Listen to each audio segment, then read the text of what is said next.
குருப்பியோ நம ஸ்ரீ மகாபரிவாஜனம் மகாபரிவாஜனம் மகாபரிவாஜனம். இன்றைக்கி தெய்வத்தின் குரல் பாகம் 4 குரு என்ற தலைப்பில் பெரிவா சொல்கிறத மேலே வாசிக்கிறேன். இது பக்கம் 333 ஆரம்பிக்கிறது. வினயத்தோடு இணைந்த வித்யை. கல்வியை உண்மையான கல்வியாக்கும் ஈஸ்வர பக்தியில் ஒரு அங்கம்தான் குருவிடம் பக்தியில் வினயமாய் இருப்பது. வினய பக்தியும் இல்லாவிட்டால் வித்தை மருந்து பலிக்கவே பலிக்காது என்பதால் தான் கிருஷ்ண பரமாத்மாவிலிருந்து ஆரம்பித்து எல்லோரும் வித்யா வினய சம்பன்ன என்று இரண்டையும் பின்னி வைத்தார்கள். சம்பளத்தை நினைக்காமல் சிஷ்யனுக்கு வாத்தியார் சோறு போட்டு தன் வீட்டில் வைத்து ரட்சிக்கிற குருகுலத்தில் தான் இப்படிப்பட்ட வினயம் உண்டாகும். இந்த வினயம் பூர்த்தியாவதற்கு முழுச்சோறும் அவனே போடாமல் சிஷ்யனை வெளிவீடுகளில் போய் பிக்ஷை வாங்கி வரச் சொல்வது பிச்சைக்காரனாக போய் நின்றால் தன்னால் செருக்கு அறுபட்டு பணிவு உண்டாகிவிடும். ஈஸ்வரி பக்தியாகட்டும் குருவிடம் வினயமாகட்டும் இவை எதற்கு என்றால் படிக்கிறவனின் அகங்காரத்தை அடக்குவதற்காகத்தான். அகங்காரம் போகாத வெறும் படிப்பு ஆபத்தை தான் உண்டாக்கும்.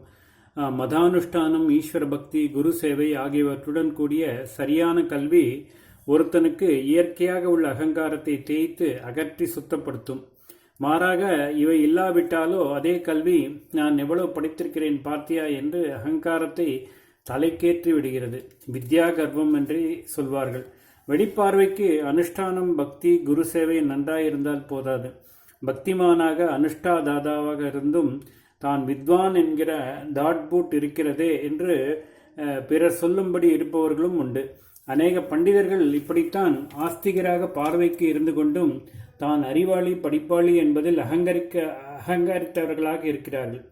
இவர்கள் நிலையில் தம்மை வைத்து கொண்டுதான் தாயுமான சுவாமிகள் கல்லாத பெயர்களே நல்லவர்கள் நல்லவர்கள் என்று ஒரு தரத்துக்கு 2 தரமாக சொல்லி கற்றும் அறிவில்லாத என் கண்மத்தை என் சொல்வேன் என்று புலம்பி வைத்துவிட்டு போயிருக்கிறார். வெளிமட்டத்தில் மட்டுமில்லாமல் உண்மையான உள்ளறிய பக்தியோடு சமய ஆச்சரணையோடு குரு விசுவாசத்தோடு கல்வி பயின்றால் இப்படி இருக்காது.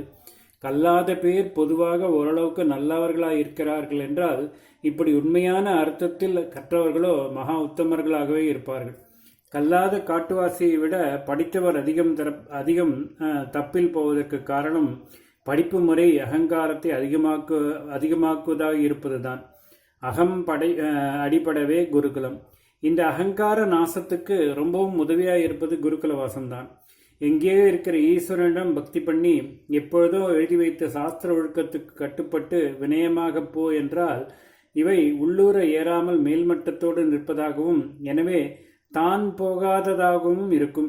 அதனால்தான் பிரத்யட்சமாக ஒரு பெரியவனை குரு என்று காட்டி அவன்கிட்டே வசிக்கும்படியாக கொண்டு விட்டு வினயத்தை வளர்க்க வேண்டும் என்பது. கண்ணுக்கு முன்னால் அந்த குரு செய்கிற சுத்தமான ஈஸ்வர பக்தியும் அவர் அனுசரிக்கிற தர்ம கர்ம அனுஷ்டானங்களும் தன்னால் சிஷ்யனுக்குள் புகுந்துவிடும். ஏன் சாத்தியமில்லை? இத்தனை பயனுள்ளதான குருகுல வாசத்தை இந்த நாளில் சாத்தியமில்லை என்று சடக்கென்று சொல்லி தூக்கி எறிந்து விடக்கூடாது. ஏன் சாத்தியமில்லாமல்? போன தலைமுறை ஏன் இந்த தலைவரின் ஆரம்பம் வரையும் கூட சில சாஸ்திரங்களும் கலைகளும் குருகுல வாசத்தாலே வளர்ந்து வந்திருக்கின்றன. அந்த வித்தியைகளின் அபியாசம் நடக்க வேண்டிய அளவுக்கு ரொம்ப குறைச்சலாகவே நடந்தாலும் எந்த அளவுக்கு நடந்திருக்கிறதோ அது குருகுல கல்வியாகத்தான் இருந்திருக்கிறது.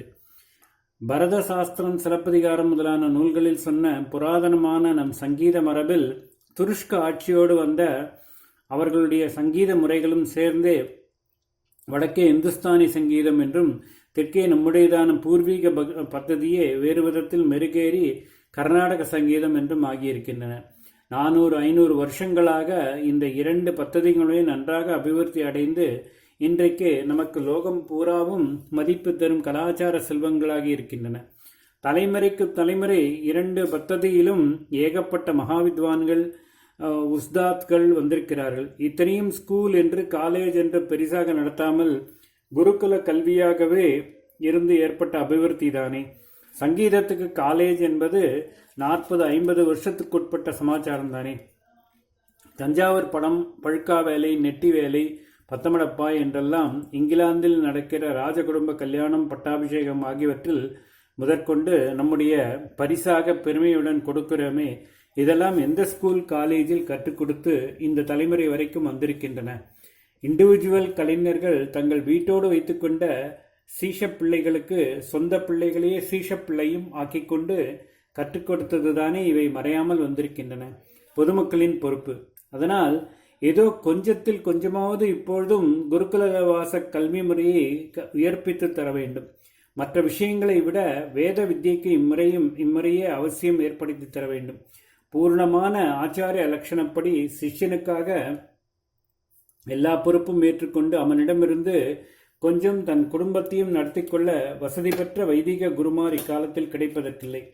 முன்காலத்தில் ராஜமானியம் எதேஷ்டமாக விடப்பட்டதால் இப்படிப்பட்ட குருமார் இருக்க முடிந்தது. அதற்கு பதிலாக இப்பொழுது நாம், அதாவது ஜனநாயகத்தில் ராஜாக்களாக உள்ள பொதுமக்களான நீங்கள் எல்லோருமாக சேர்ந்துதான் மூலதனம் வைத்து இந்த அவசியமான முறை நடைமுறையிலிருந்து மறைந்து போகாமல் செய்ய வேண்டும்.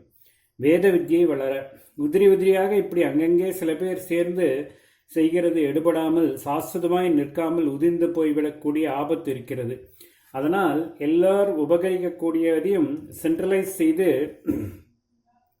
அதாவது மையப்படுத்தி நிர்வாகம் பண்ண வேண்டிய அவசியம் உண்டாகிறது. இதற்காகத்தான் மடத்தின் ஆதரவிலேயே வேத ரட்சணத்துக்காக பலவித திட்டங்கள் போட்டு ட்ரஸ்டுகள் வைத்திருக்கின்றன.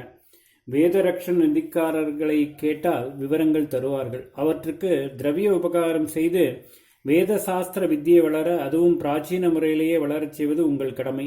இந்த தேசத்தில் பிறந்து விட்டீர்கள் இல்லையோ, பிடித்தாலும் பிடிக்காவிட்டாலும் இதன் சீதோஷ்ணாதிகளால் ஒரு சமயம் நடுங்கி விரைத்து கொண்டும் இன்னொரு சமயம் வியர்த்து கொட்டிக்கொண்டும் அவதிப்படுகிறீர்கள் அல்லையோ? அப்படி ஒரு அவதியாக நினைத்து கொண்டாவது இதையும் படுங்கள். என்னை குரு என்று சொன்னால் என் மிரட்டல் உருட்டலை கேட்டுத்தான் ஆக வேண்டும். பெரிதாக சிரிக்கிறார். ஓம் ஸ்ரீ குருப்யோ நமஹ. ஸ்ரீ மகாபரிவாஜனம் மகாபரிவாஜனம் மகாபரிவாஜனம்.